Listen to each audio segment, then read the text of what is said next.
Hello and welcome to Motors for the Masses, and I hope you had a very good Christmas, and this is the lead up to the new year. Let's see what 2024 brings. But for now, I've got another 5 cars that I feel should be made again. So let's roll the intro and get cracking.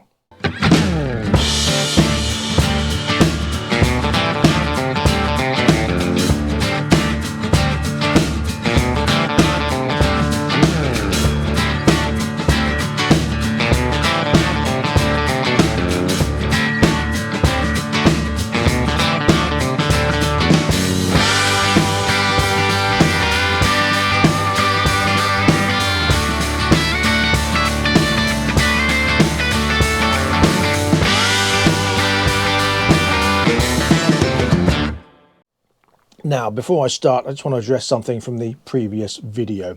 It seems a couple of people have been a bit confused as to what I was talking about. I don't really want to bring back the exact same vehicle from the era that it was. I want to bring something, the same design, but with a modern take on it. Modern technology in it, modern engines, etc., etc. And it seems that one person in particular seems to have got rather upset to the state where they wanted to insult me because I didn't agree with what they thought stereotypically was the most beautiful couple of cars in the world. Subjectivism, sure that's a word, needs to be if it isn't, is basically what an individual feels about a certain thing. These are my opinions. I'm not saying it's the be-all and end-all. I'm saying I believe, and I think a lot of people have been agreeing with me on what I think should be brought back. Now, there's going to be a whole host of opinions, and there's going to be a lot of people that think differently, but a lot of people that also think the same. I've never been one to like the stereotypes. You know, people like Ferraris and Lamborghinis when they were a kid.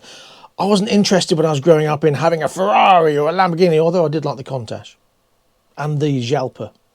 If you don't know what that is, look it up. It's like the Datsun, Pantera. Loved that. And the Longchamp. Loved that. But I digress. Maybe I should put that in the list. No, they're not in the list. But anyway, instead of having Ferrari or Lamborghini posters, I had a 1971 Mach 1 Mustang, because to me that was the most aesthetically beautiful Mustang that they made, especially in the 70s, because they didn't really do much other than the 60s one, which everyone loved, the stereotype car. But I loved the 70s one, the 71-72 Mach 1, and now I have my dream car because I own one. But anyway, let's crack on. I just want to clear that up, that I don't have to like what the stereotypes like. Anyway, let's start with number 1. And that is from a manufacturer that doesn't really exist anymore. Well, it does, but it morphed into something else. And that is the Datsun 260Z. Now, Datsun started out in this vehicle as the 240, the Fairlady Z, the 240, then the 260, and then the 280Z. They changed. The 240 was a 2.4 litre, the 260 was a 2.6 litre, and the 280 was a 2.8. See, things were so much simpler back then, not like BMW, when, again, BMW used to be a 328 was a 2.8, 330 was a 330, but and the 325 was a 2.5 litre. But now you've got the 330 with a 2 litre, or the 345, is that 345? Whatever. The 645 doesn't have a 4.5 litre, it's got a 3 litre diesel. Anyway, I digress and I apologise for that. What I'm saying is, the one I particularly want to bring back is the Datsun 260Z. Now, why the 260? Well, the 240 was a great car. I love the design of it, but the 260 had slightly wider tyres, so it filled the arches better, and for me that looked better. The 280 was not quite as rounded as the 260, so it wasn't as pretty. And the 260 was the better one, I believe, my opinion, out of the 260 and the 240. Because it had slightly wider tyres that filled the arches better, and it had a slightly bigger, more powerful engine. So what are those specs? Well, basically, the 260 was made between 1973 and 1974. It had the 2.6 litre straight six. Yummy. Developed 162 brake horsepower and 157 pounds-foot of torque. Now, of course, those figures are pretty much irrelevant because with modern technology, they probably wouldn't use a 2.6 straight six, although they could use the BMW engine. And it'd be Nissan, obviously not Datsun. That could work.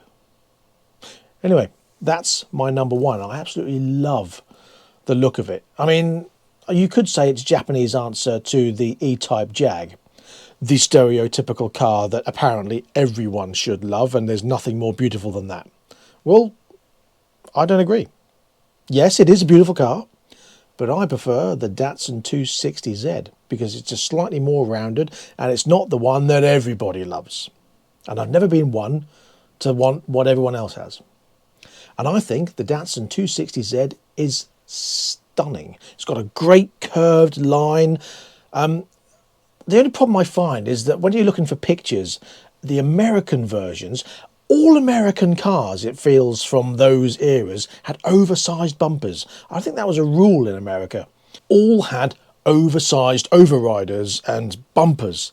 And it seems American cars had massive bumpers in comparison to European cars that had the smaller, more aesthetically pleasing bumpers. So if I could find one and it was the American version, I'd take the bumpers off and put normal ones on. But I guess if they're doing a modern version, it would have plastic or aluminium. Aluminium would work. But anyway, I just love the look. I love the lights that are sunken in, very Jaguar-esque, and that nice curved sort of Camaro-esque, shall we say, back end with a nice little lip spoiler. Not all of them had the spoiler, but I like the ones with the lip spoiler.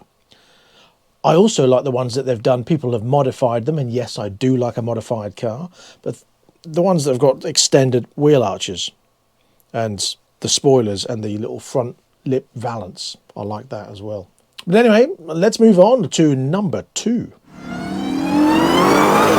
Now with number two, they did do this car in a few different versions, but it's this particular one that I really, really like. And this is the Renault 5 GT Turbo, or the Turbo 2. Now this particular car I'm looking at is the 1980 to 1984 version with the big pointless flared arches. Now this was made between 1980 and 1984, as I said, had either a 1.4 or 1.5 litre turbo. Developed, now I'm going to give you figures for the 1.4 version here, it had 157 brake horsepower and 155 pounds-foot of torque. So it had quite a bit of poke. Torque figures that match brake horsepower figures means it's got quite a bit of grunt low down, and it tends to be quite quick on the acceleration. And when you look at this car, it is aesthetically stunning, I believe. The standard version was a bit meh, and I don't like the one afterwards, the Phase 2 GT Turbo, just a bit bland. Okay, a car that's been made famous by the likes of Ali G, but it doesn't really do anything for me personally. I much prefer the early 80s version. The version, or the standard version of that car, the Gordini, again, looked a bit standard with a bit of subtle differences, but this GT Turbo, or the Turbo 2, was just beautiful. Had a bit of a Metro 6R4 look about it with its pointlessly flared arches and its massive tyres to fill and the Vortex style wheels. Oh, I loved it, absolutely loved it, and I still do. And I'd love to see a modern take on that. Now I have heard, or I did see a couple of years ago when they reintroduced the Honda E as the old style Honda, they're bringing back as the electric version, an electric version of this Renault 5 GT Turbo in a modern take. And then again, it was a concept car that never went anywhere, but I would love to see that on the road. They did it with the Honda E, so do it with this. Obviously don't make it electric. You could easily use a 1.5 litre 3-cylinder bi-turbo engine. That would work. Nice and economical. They use it in the, I don't want to say mini, BMW small car. Let's call it a Maxi, although that's an Austin. You might not know what an Austin Maxi is. But anyway, I can't see why they can't do this again. I think it would be superb. I would love to see one of these on the road. I mean, obviously, if you take off the plasticky bits, you've got a basic looking Renault 5, but these body kits with the flared front arches and the massive back arches and the different style bumper and the extra wide wheels, they just look phenomenal.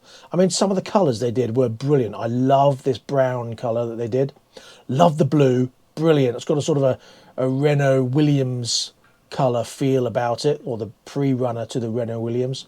Wasn't really a fan of this red and blue. Looked a bit like a mismatch and a half a noddy car that when noddy's on speed or something. But other than that, some of these were phenomenal. So then let's move on to number 3. Now with number 3, again, another vehicle they've made a lot, I believe 9 different versions of, and that is the Toyota Celica. Now this is going to raise a few questions and probably some arguments of people saying that was the best model. No, that was the best model. No, that was the best model. Well, I quite like most of them, especially the GT4, like the Rally GT4. Loved that with the round headlights and the smaller round headlights. I quite like that version. Didn't really like the one after it, the sort of the slopey angled one with the weird spoiler on the back. Didn't really like that. The one I really loved, and I'm going to be quite specific here, is this one. The first gen hardtop 2-door Celica GT, made between 1970 and 1977. Came with a range of engines, either a 1.4, a 1.6, 1.9, a 2 litre and a 2.2, with a variety of powers from 108 brake horsepower upwards. Now they did it in 2 versions. They did the coupe and they did the liftback. Now the liftback, again, looked like a Japanese version of something else, quite particularly a Mustang. It was, to me, quite similar looking and sort of designed around the look of the late 67, 68 Mustang. Again, I quite like it. I do like the design, and especially sort of 2 little flares in the back quarter panel. But the one I absolutely adore, love the look of, was the 2-door coupe. I mean, these again had a bit of a Camaro look about them, but it's just a stunning, stunning looking car, especially with the round headlights. Again, the liftback with the 3 light arrangement at the back, very Mustang-esque, I feel, which I think is the reason why I prefer the 2-door coupe, because it's got more individual squared lights at the back. Lovely looking car. When slightly modified, again, it's got a lovely look about it. Doesn't have to be modified a huge amount to make it look stunning. Another car that has a bit of a De Tomaso Longchamp look about it. Sort of beefy 2-door coupe look. Love that look. Personally, remember, my opinion. So yeah, I mean, look at it. There's just nothing about this car that isn't aesthetically pleasing. They were quite a powerful little beast. The 2 litre, I believe, was the 2 litre twin cam. Brilliant engine, lots of power. Great. Again, I know the suspension was probably rubbish, and although they did handle pretty well for the car of the 70s, but I think this as a modern car would look phenomenal. I mean, Toyota became known for their sort of jelly floppy molds, and I know you've got the new Supra. I know they do the Toyota version of the Subaru BRZ and the Supra that didn't really see England at all. But I just think this would be great as a sort of a family 2+2 coupe, or even a 4-door version. Oh, I'd love to see a 4-door version of that. Sort of reminds me of, you know, 4-door version is probably like the I'd say the Falcon that they used in Mad Max, the Interceptor vehicle, the yellow, blue and red one. Brilliant. Love that. So then let's move on to number 4. Now this is a car that didn't really make it into my last list, but it was very, very close. I know someone was talking about honourable mentions. Well, this would have been one, along with the Mark III Cortina. But the reason why I haven't mentioned the Cortina yet in this video, not saying I'm going to, you'll have to find out in a minute, or you can skip forward, but don't. Watch this. So yeah, the reason why I haven't mentioned the Cortina is because the Mark 1, Mark 2, Mark 3, Mark 4 and Mark 5 are all very nice. And I don't really want to have a video about the Cortina. I like the Cortina, so at this stage let's have an honourable mention for the Cortina. I've had quite a few Mark III Cortinas in my time because to me, with that Camaro-esque back end, the Mark III was the best out of all of them. And I know there's going to be the hordes amongst you that go, no, it's the Mark 1. The Mark 1 was actually the right thing, and the Lotus Cortina was, and the Alan Mann racing version was, okay. But I loved the Mark III Cortina. But it's not in this list, maybe. So anyway, number 4, what is it? Well, it's this, of course. It's the Rover SDY1. Now, these were made between 1976 and 1986. Came with 4 different engines, actually. A 2-litre 4-cylinder, a 2.3 or a 2.6 straight 6, and a 3.5-litre V8. But also, they did a 2.4 diesel. Now you're right. Powers ranged from 90 brake horsepower up to 190 brake horsepower, which was actually one of the most powerful engines they did in that 3.5-litre Rover V8, if you don't have turbos on. But, I mean, a 3.5-litre V8 with 190 brake horsepower. Mind you, haven't said that. When you think about that in the late 70s and 80s, the Camaro with the 5.7-litre, the most powerful 5.7-litre Camaro they did, the Z28 shape, only had 195 or 190 brake horsepower itself. So, on comparison, not bad, I guess. But there you go. This was lovely. Now, the one I would bring back would be either the Vitesse or the Vandenpla. In any form, it was a nice looking car. Again, a big family, sort of coupe-esque saloon car, shall we say? Hatchback, if you will. The Rozzers like to use them. And we do like a Rozzer vehicle, don't we? Unless it's in your rearview mirror with blue lights flashing, then we don't like them.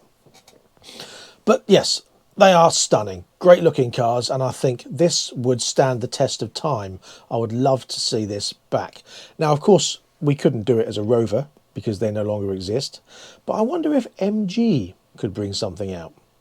Now, the problem with MG is that a lot of their vehicles they've brought out have been a bit floppy and bulbous in all the wrong places. And they're not very pretty. They're cheap. And they're pretty decent for their money. But they're not pretty, are they? Let's be honest. They're just cheap and cheerful Chinese-made MGs. And I believe MG could perhaps pick this up and bring out a new SD1. What do you say? I mean, engine-wise, again, with the power they've got, they could do it in a 2-litre. Be nice to see a 3.5-litre V8, but we won't. So what do you think? Let me know about this one. And that brings me on to the final one for this video, and that is number 5. Now, I would wager that not a single person would guess what number 5 is. And no, it's not a Cortina. It is this. Very left field, but a car, I believe, has been taken from a massive box and turned into something of beauty.